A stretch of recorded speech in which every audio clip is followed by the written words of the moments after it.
Friend, आज के इस लेक्चर के अंदर हम जो है चैप्टर नंबर 6 के जो है वो रिवीजन करेंगे। और चैप्टर नंबर 6 में आपको जो है वो पढ़ा चुका हूँ और उसके जो नोट्स हैं वो भी प्रोवाइड कर चुका हूँ। तो आज सिर्फ हम जो है वो इसकी जो चंद ख़ास चीज़ें हैं, चैप्टर 6 के जो सवालात हैं उनको आज जो है वो हम पढ़ लेंगे। सबसे पहले देखें, हमारे पास है क्लासिफिकेशन ऑफ। जो पहली चीज़, जो पहला सवाल आता है वो क्लासिफिकेशन ऑफ ऑर्गेनिक कंपाउंड है। क्लासिफिकेशन ऑफ ऑर्गेनिक कंपाउंड्स, ठीक है। अच्छा, अब on the basis of their structure है, सही है, ये हमने पढ़ लिया था। सबसे पहले देखें, हमारे पास जो पहली चीज़ होती है वो हमारे पास होता है हाइड्रोकार्बन। पहली चीज़ हमारे पास है हाइड्रोकार्बन। हाइड्रोकार्बन के बारे में आपको पता है कि हाइड्रोकार्बन क्या होते हैं। अब देखें, हाइड्रोकार्बन जो है वो आमतौर पर वो होते हैं जिनके अंदर हमारे पास जो होते हैं कार्बन और हाइड्रोजन जो होते हैं वो उसके अंदर मौजूद है।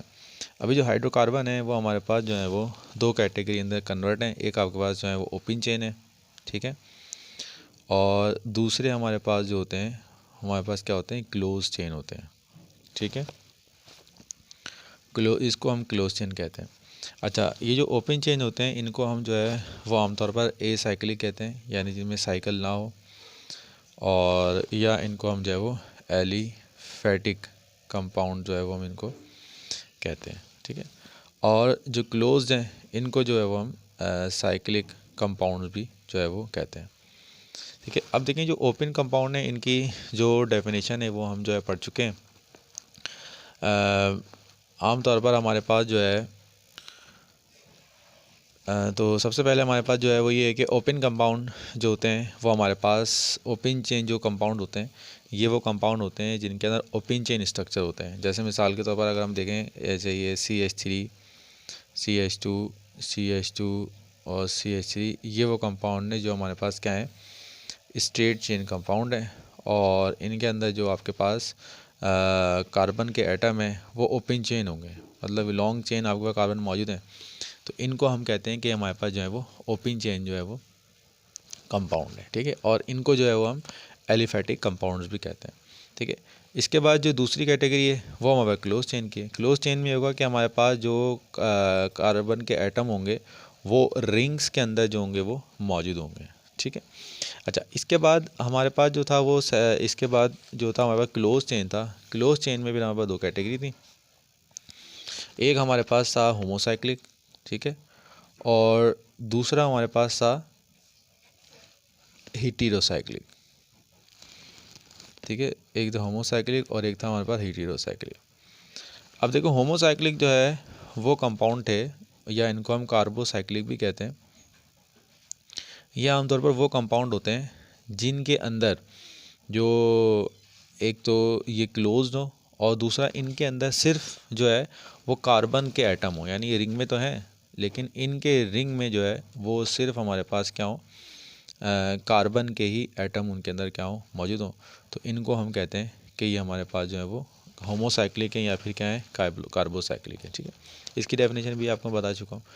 अच्छा, इसके बाद जो है वो हमारे पास और हीटेरोसाइक्लिक वो कंपाउंड होते हैं जिनमें कार्बन के अलावा भी, यानी कार्बन के अलावा भी और दूसरे जो है वो एलिमेंट मौजूद हों। जैसे नाइट्रोजन रिंग के अंदर मौजूद हो, ऑक्सीजन जो है वो रिंग के अंदर मौजूद हो। जैसे मिसाल के तौर पर एक कंपाउंड है, इसको हम जो है वो आमतौर पर पायरिडीन कहते हैं। ये कंपाउंड जो है वो हमारा क्या है, ये क्या कहलाएगा, हमारा पायरिडीन कहलाएगा। और इस पायरिडीन कंपाउंड में जो है वो आमतौर पर जो है वो नाइट्रोजन भी जो होता है वो यहाँ पर क्या होता है, मौजूद होता है। तो ये स्टूडेंट आपको बात समझ में आ गई कि साइक्लिक, होमोसाइक्लिक वो होते हैं जो सिर्फ साइकिल में मौजूद हों, और हेटेरोसाइक्लिक वो कंपाउंड होते हैं जिनके अंदर जो है वो कार्बन के अलावा भी नाइट्रोजन जो वो उसके अंदर मौजूद हो, ठीक है। अच्छा, इसके बाद जो है वो होमोसाइक्लिक के बाद, होमोसाइक्लिक फिर दो में कैटेगरी में जो है वो डिवाइड होती है। अब दो कैटेगरी में डिवाइड होती है। एक हमारे पास कहलाता है हमारे पास एरोमेटिक कंपाउंड्स, और एक हमारे पास कहलाते हैं नॉन एरोमेटिक कंपाउंड्स। एक हमारे पास है एरोमेटिक और दूसरा हमारे पास है नॉन एरोमेटिक।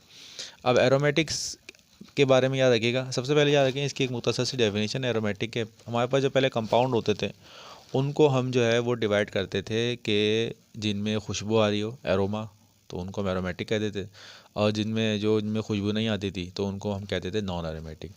लेकिन अब हमने क्या किया, इसकी जो डेफिनेशन बनाई वो बनाई कि ये कंपाउंड होंगे। सबसे पहली चीज़ तो ये दोनों में ये कि दोनों के दोनों क्या होंगे, साइकिल के अंदर होंगे। ठीक है, दोनों में क्या होंगे, ये साइकिल में होंगे कंपाउंड, एरोमेटिक हो या नॉन एरोमेटिक। ठीक है, अच्छा इनके अंदर जो होंगी दोनों में डबल बॉन्ड भी डबल बॉन्ड होंगी। ठीक है, अब जो एरोमेटिक कंपाउंड है उसमें डबल बॉन्ड होगी, लेकिन डबल बॉन्ड जो है वो कैसे मौजूद होगी, अल्टरनेट मौजूद होगी। ठीक है, यानी जैसे मिसाल के तौर पर इस कंपाउंड में देखें, इस कंपाउंड में ये भी साइकिल में है और ये भी साइकिल में है, लेकिन इसमें क्या है, इसमें ये है कि आपका डबल बॉन्ड का अल्टरनेट, पहले एक डबल बॉन्ड है फिर छोड़ के यहाँ पर डबल बॉन्ड है, फिर इसको छोड़ के यहाँ पर डबल बॉन्ड है। जबकि नॉन मैग्नेटिक में क्या होगा कि अल्टरनेट डबल बॉन्ड जो होंगी वो मौजूद नहीं होंगी, सिर्फ एक डबल बॉन्ड है, उसी के हो सकता है कोई डबल बॉन्ड मौजूद ही नहीं हो। ठीक है, तो उसको हम क्या कहेंगे, नॉन एरोमेटिक कहेंगे। तो ये सिंपल सी डेफिनेशन एरोमेटिक और नॉन एरोमेटिक है। अच्छा, इसमें भी एक ऐसा 6 मेंबर्ड कंपाउंड जिसमें क्या हो, अल्टरनेट डबल बॉन्ड हो, तो उसको हम क्या कहते हैं, बेंजीन रिंग कहते हैं। इसको हम क्या कहते हैं, बेंजीन रिंग। यानी ऐसे कंपाउंड जिनमें बेंजीन रिंग क्या हो, मौजूद हो, तो उनको भी हम क्या कहते हैं, एरोमेटिक कंपाउंड कहते हैं। इसमें ये मैं सारी चीज़ आपको लिखवा चुका हूँ, ये मैंने आपको क्लासिफिकेशन ऑफ हाइड्रोकार्बन जो है वो रिवाइज़ करवा दिया। इसके बाद जो है वो हम नेक्स्ट टॉपिक रिवाइज़ कर लेते हैं। इसके बाद नेक्स्ट टॉपिक है हमारे पास, वो है आइसोमर्स का, आइसोमेरिज्म। आइसोमेरिज्म की डेफिनेशन आपको मैंने बताई थी, क्या थी, पहले ये देख लेते हैं। देखिए ये 3 कंपाउंड मैंने बनाए, CH3, CH2, CH2 और CH3। ठीक है, इस कंपाउंड में देखने CH3, CH2, CH3 और CH3। अब ये जो 2 कंपाउंड आपको नज़र आ रहे हैं, इन 2 कंपाउंड के देखें जो सिमिलर चीज़ है वो ये है कि इनके अंदर भी देखें 4 कार्बन एटम मौजूद हैं। कार्बन एटम कितने, 4 हैं, और इसमें भी क्या है, कार्बन एटम कितने, 4 हैं। ठीक है, अब यहाँ पर देखें जो हाइड्रोजन एटम है वो भी 10 हैं, और यहाँ पर भी जो हाइड्रोजन एटम है वो भी इसमें क्या है, 10 है। ठीक है, तो यहाँ तक एक बात समझ में आ गई कि जो दोनों के दोनों कंपाउंड आपको नज़र आ रहे हैं, इन दोनों कंपाउंड के अंदर जो आपका मॉलिक्यूलर फार्मूला है वो तो सेम है। ठीक है, लेकिन इनके अंदर जो फ़र्क है वो किस चीज़ का है, फ़र्क इस चीज़ का है कि इनके अंदर जो स्ट्रक्चर है वो आपके पास जो है वो डिफरेंट मौजूद है।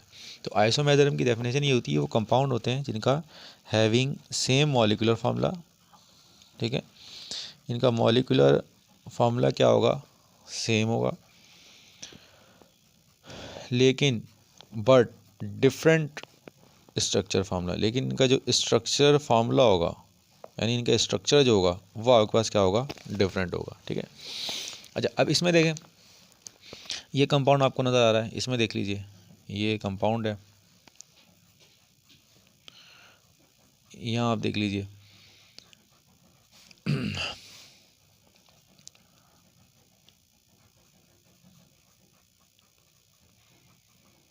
अब देखें ये दोनों के दोनों कंपाउंड हैं, इनमें देख लें इसमें भी 4 कार्बन है, और जो है वो आपके पास जो है वो 10 जो है वो 3 4 5 6 7 8 9 10 नहीं 3 6 10 हाइड्रोजन है और 1 ऑक्सीजन है। इसमें भी 4 कार्बन, 10 हाइड्रोजन और 1 ऑक्सीजन।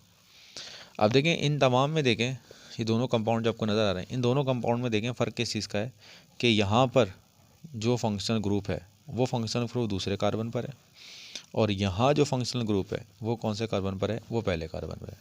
तो इसका मतलब ये हुआ कि ये जो कंपाउंड है ये भी आपके पास एक आइसोमर है, लेकिन ये आइसोमर की मुख्तलिफ टाइप है, ये मैं भी आपको जो है वो डिस्कस करूँ बताता हूँ इसके अंदर। ठीक है, अच्छा इस तरह अब इसमें देखें CH3 CO और CH3,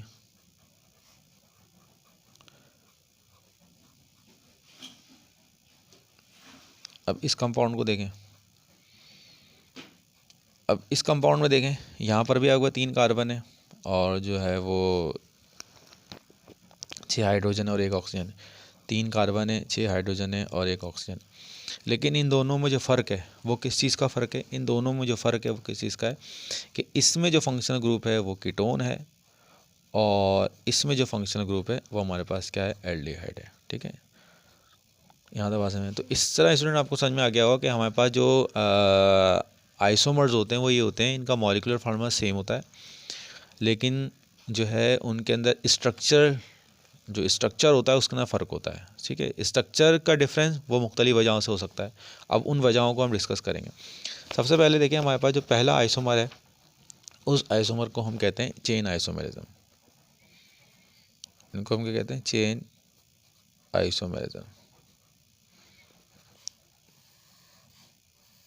ठीक है, अब देखें इनकी डेफिनेशन वही है, different compound having same molecular formula but different in chain of carbon atom. यानी इनके अंदर जो डिफरेंस होगा वो डिफरेंस किसका होगा? Differ in chain of carbon atom. अब चेन ऑफ कार्बन एटम देख लेते हैं, यहाँ पर देख लेते हैं, ये देख लीजिए, इनका मॉलिक्यूलर फार्मूला देखें बिल्कुल सेम है।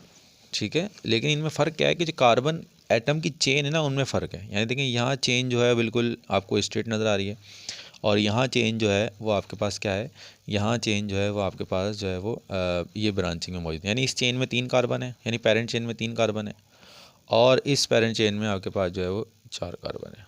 ठीक है, तो ये बात समझ आ गई। जो चेन आइसोमर वो आइसोमर होते हैं जिनके अंदर मॉलिक्यूलर फार्मूला सेम होता है, लेकिन वो डिफ़र करते हैं। किस चीज़ में डिफ़र करते हैं? कि इनके अंदर चेन जो है वो कार्बन आइटम की, उसके अंदर जो होता है वो इनके अंदर क्या होता है? फ़र्क होता है। ठीक है, अच्छा, इसके बाद हमारे पास नेक्स्ट जो है वो पोजीशन आइसोमर है। अब देखिए पोजीशन आइसोमर का में क्या होता है? पोजीशन आइसोमर में सिंपल सा ये होता है कि आपके पास जो फंक्शनल ग्रुप की पोजीशन है, पोजीशन ऑफ फंक्शनल ग्रुप। ठीक है, अब ये सारी डेफिनेशन तो मैं लिखवा चुका हूँ, ये सिर्फ मैं आपको मुख्तसर का लिख के बता रहा हूँ। तो पोजीशन आइसोमर वो आइसोमर होते हैं जिसमें आपके पास मॉलिक्यूलर फार्मूला सेम हो, मॉलिक्यूलर फार्मूला सेम है, लेकिन जो फंक्शनल ग्रुप है उसकी फंक्शनल ग्रुप की पोजीशन में जो है डिफरेंस है। यहाँ फंक्शनल ग्रुप पहले कार्बन पर है, और यहाँ जो फंक्शनल ग्रुप है वो आपके पास कौन से कार्बन पर है? सेकंड कार्बन पर है। तो इसको हम कहते हैं कि हमारे पास जो है वो पोजीशन आइसोमर है।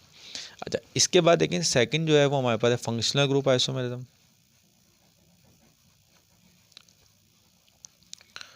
फंक्शनल ग्रुप आइसोमेरिज्म वो आइसोमेरिज्म होता है जिसके अंदर होता ये है कि हमारे पास जो है मॉलिक्यूलर फार्मूला तो सेम होता है, लेकिन दोनों में जो फ़र्क है वो किसका होता है? कि अब इनका जो फंक्शनल ग्रुप है वो फंक्शनल ग्रुप ही चेंज हो जाता है।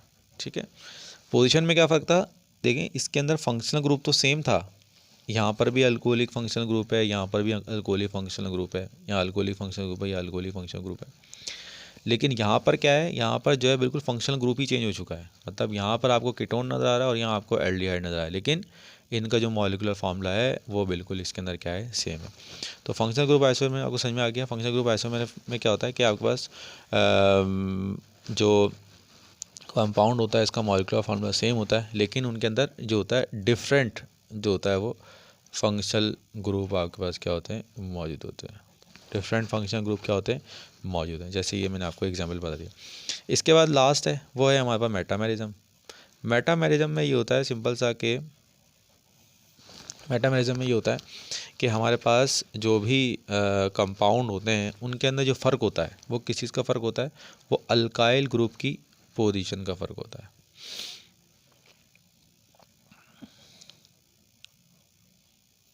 अब जैसे यहाँ देखें,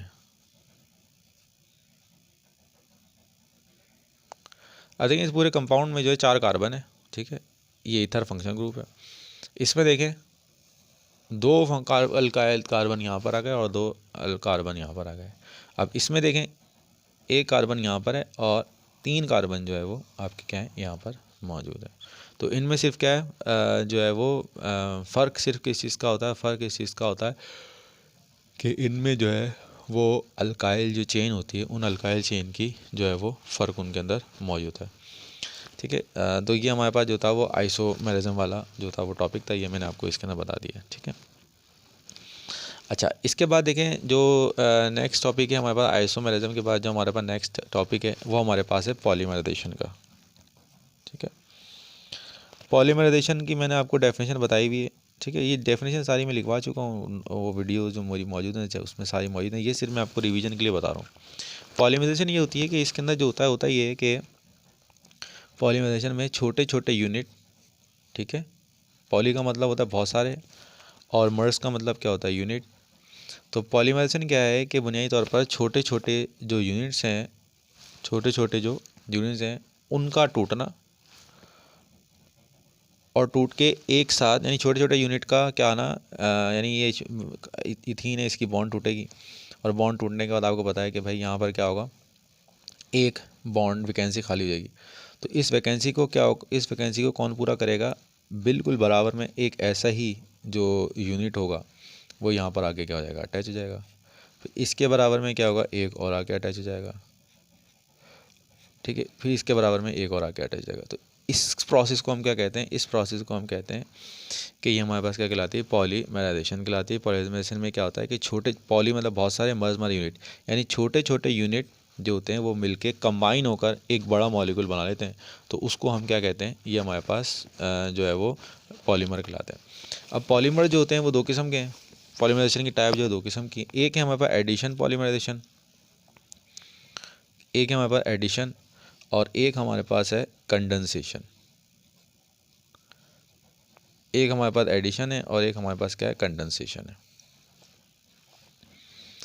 अब देखें, सबसे पहले हम देख लेते हैं एडिशन में, देख लेते हैं एडिशन में क्या होता है। एडिशन में स्टूडेंट सिंपल सा ये होता है कि हमारे पास जो है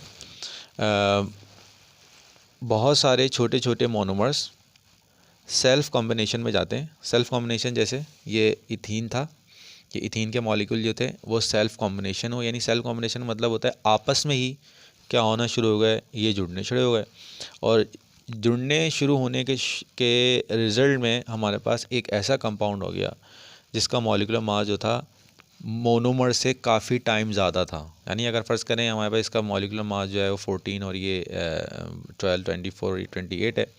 अभी जो मॉलिक्यूलर मास आया इसका तकरीबन थाउजेंड्स में आ रहा है। तो हुआ क्या, हुआ ये कि मोनोमर्स स्मॉल यूनिट्स जो थे वो आपस में ही कंबाइन हुए, और आपस में ही कंबाइन होकर इन्होंने जो है वो एक बहुत बड़ा मॉलिक्यूल बना लिया। तो इसको हम कहते हैं कि ये हमारे पास एडिशन पॉलीमराइजेशन है। तो इस एडिशन पॉलीमराइजेशन में सिंपल सा क्या होता है कि स्मॉल जो मोनोमर्स होते हैं, छोटे जो मोनोमर्स होते हैं, वो स्मॉल मोनोमर्स जो है वो सेल्फ पॉलीमराइजेशन में जाते हैं, सेल्फ पॉलीमराइजेशन। अब सेल्फ पॉलीमराइजेशन में जाने के नतीजे में क्या होता है कि हमारे पास क्या होता है, एक जो है वो नया सब्सटेंस बनता है। उस नए सब्सटेंस के पास जो मॉलिक्यूलर मास होता है, वो नए सब्सटेंस का जो मॉलिक्यूलर मास होता है वो ज़्यादा होता है, ग्रेटर होता है। किससे किससे ग्रेटर होता है, स्मॉलर मोनोमर से, ठीक है।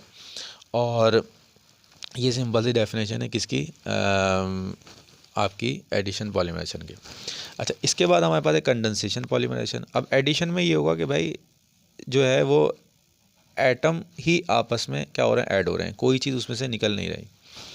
लेकिन कंडेंसेशन में क्या होता है, कंडेंसेशन आपको पता है क्या होती है। कंडेंसेशन में ये होता है कि हमारे पास जो है मॉलिक्यूल जो होते हैं वो कंबाइन होते हैं, और कंबाइन होने के बाद जो है उनमें से एक वाटर मॉलिक्यूल जो होता है वो क्या होता है, रिमूव होता है। और वाटर मॉलिक्यूल रिमूव होने के नतीजे में जो है जो नया मोनोमर आता है, उस मोनोमर के पास जो है वो एक वाटर मॉलिक्यूल जो होता है उसमें कम होता है। अब जैसे यहाँ पर देख लेते हैं,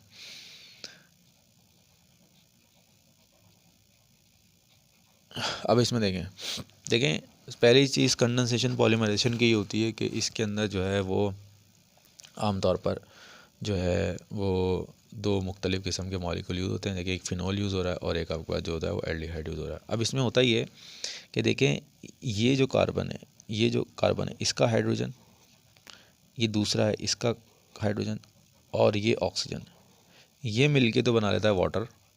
ये मिलके क्या बना लेता है, वाटर। और बाकी क्या होता है, ये जो आपके पास है 1 2 3 4 5 6,